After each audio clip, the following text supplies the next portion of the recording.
Kaixo, ongi etorria. Trapezio honetan 3 datu ditugu, 18 zentimetro ditula alde honek, 15 honek eta 26 honek.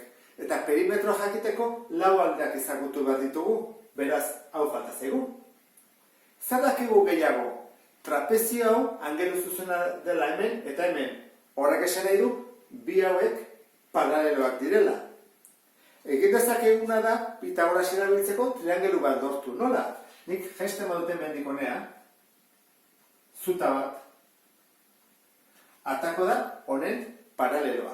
Orduan, adibidez dejatzen badute hemen A, B, C eta D erpinak, puntu hau izango litzateke E.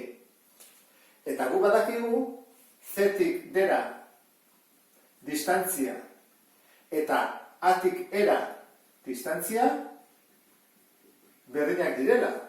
Horrek esan nahi du A-tik E-ra dela 18 zentimetro. Hori jakinda, gu badakigu E-tik bera zenbat den. E-tik bera zenbat izango da? Izango da A-tik bera guztia eta kentzen bai egut A-tik E-ra. Horrek esan nahi du, nik bali badut hemendik horrea 26 eta hemendik honea esan dugu 18 dela, gelditzen zaizkigu 8 zentimetro. Beraz, gu badakigu E-tik bera dela 8 zentimetro. Eta badakigu C-tik E-ra zenbat den? A-tik D-ra berdina. Eta zenbat da A-tik D-ra? 15. Honekin triangelua aterako dugu, garbiago ikusteko. Zenbat neurtzen du E-tik bera? Esan dugu 8.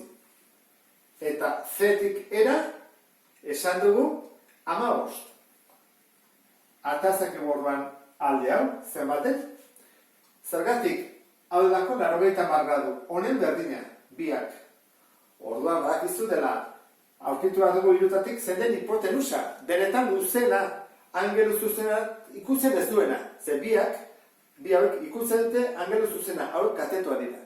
Orduan, hau da hipotenusa. Orduan, badakigu dela hipotenusa berdin, kateto berbi, gehi, kateto berbi. Orduan, hipotenusa berdin, da 15 bider 15, 225, 8 bider 8, 74, horren, batu inbarritugu biak, gelditzen zaigu 289. Horren, berreketa hau, pase bat dugu erroketa bezala bestaldera, gelditzen zaigu horrela, erro 289. Eta orduan, hori da 17 zentimetro.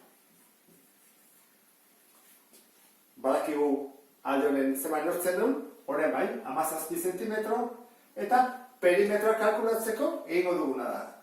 Alde guztien batura, zeintzu ditugu. Hasiko hemendik. Beko baina 26. Gehi, alde honek 17. Gehi, beste honek 18. Gehi, alde honek 15. Perimetroa berdin, 76 zentimetro. Eta horrela bukatuko genuke problema hau. Ba beste bat arte, agur.